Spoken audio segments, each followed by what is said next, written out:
Now, in today's episode of Society Falling Apart at the Seams, we have a tragic story, a crazy story, in fact, of a Korean streamer by the name of Yoonjia, who was, according to Dexordo, found dead after an attack by a longtime viewer in her live streams who donated almost $70,000 to her.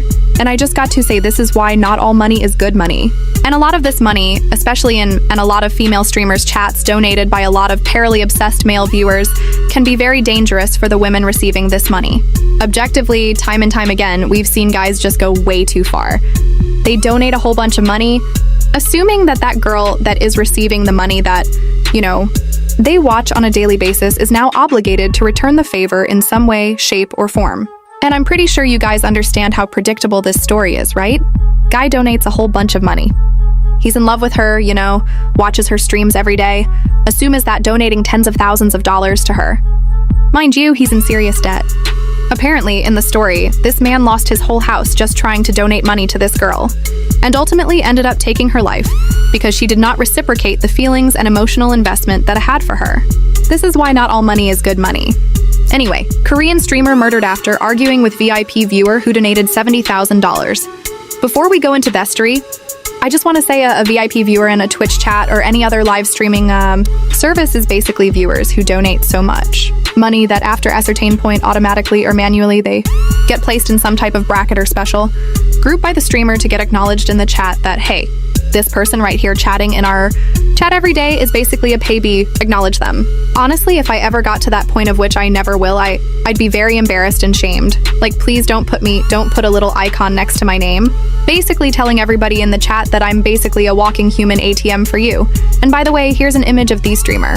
As you can see, they say a Korean streamer has been found dead, and a viewer has been arrested for murder after donating tens of thousands of dollars to her.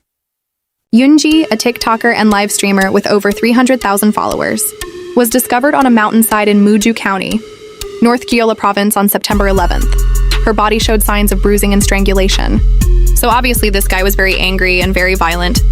Likely, if you can imagine, had her pinned down on the ground with his hands around her neck, preventing her from breathing. Police believe she was killed about 30 minutes after her final broadcast ended. And just to show you guys, as I'm on her TikTok right now, a little bit of what she does. As you can see here, as someone stated in the comment section, this video was one day before she died. Here's another video, right? So it just looks like she's like a little cutesy little, kawaii type streamer. A lot of Asian, Japanese, Korean, South Asian streamers tend to fit this mold, this aesthetic. They like to, do little cutesy little videos like this and fit that type of caricature. And obviously, any's for lack of better words, seeing this type of content, seeing what she looks like, she's definitely cute, would slowly, become parasexually obsessed. Seeing this, it's normal. I'm going to be honest for both sexes, but sometimes a lot of people can go too far. They get ideas in their head and they start romanticizing things, and they slowly fantasize about particular things that may never ever happen. Because hey, she doesn't know you. You don't know her. Really, truly, you're just another person in her chat. And I mean, good God, guys. Like, I need people to fix their mental health, because this is just not mentally healthy for people to get this obsessed and attached to people to the point to where they're losing their own homes, their houses, and donating $70,000 to people who they're never going to see in real life. But in this case, he actually met up with her. Let's get back to the story. They say the suspect, a man in his 50s identified only as Choi, was a longtime supporter who had donated roughly 100 million won, about 70,000, under the nickname Black Cat. Yeah, a man in his 50s doing that. 70,000 nickname Black Cat. Hell no. That's already sketchy. They say he allegedly told Yoon he was the CEO of an IT company, but reports later revealed he was deeply in debt, and his home had been seized in a forced auction. So this man was basically layering as a rich, wealthy baller kind of guy. He was layering, which means live action role-playing gaming lingo. You're pretending to be something you're not. He was pretending to be a high roller, a wealthy guy with a lot of money that heckin' splurge on any, streamers that he want. But apparently he's just a guy in his 50s, highly in debt, lost his home. He got mad. I guess he was trying to buy her affection. And then hey, as predictable as it always is, she didn't like him. She didn't want him. Based off of other reports I heard, she tried to cut ties with them after... Well, let's get back into the story, but just know that he was living kind of a double life she fell for. And as you can see here, Choi convinced Yoon to enter a business partnership with him after becoming a VIP-level donor on her live streams. Keep in mind, he was pretending to be a high roller, a baller, CEO of his own company. Meanwhile, he's just a guy in his 50s who's broke as hell and lost his house. They say, though, however, Yoon had recently tried to cutties, assuming she found out about this Lee, reportedly exhausted by his controlling behavior and demanding schedule. CCTV footage captured Choi kneeling and begging Yoon shortly before the killing. That is crazy. I have not seen the CCTV footage at all. But just to clarify here, Choi, the guy who donated this money was on his knees, kneeling, I suppose, because she wanted to cut ties, or she, may have been rejecting him at that point in time because he revealed his true feelings, his romantic advances, right? And she wanted to cut ties after finding out about this creepy ulterior motive. They say investigators believe the fatal encounter occurred at around 3:27 p.m. when Yoon was seen being pulled back into her car against her will. Her cause of death was confirmed as asphyxiation duetto neck compression. So yeah, she was strangled. He had his hands around her neck and basically choked the life out of her. Bro, she could not breathe.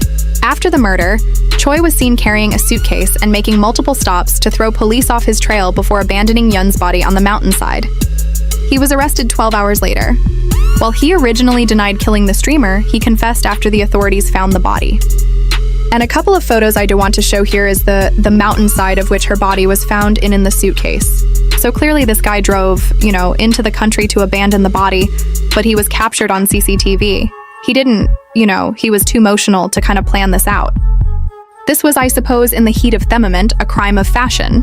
One thing I was able to find, and I couldn't translate it, obviously, because I don't know what's going on in terms of my browser extension.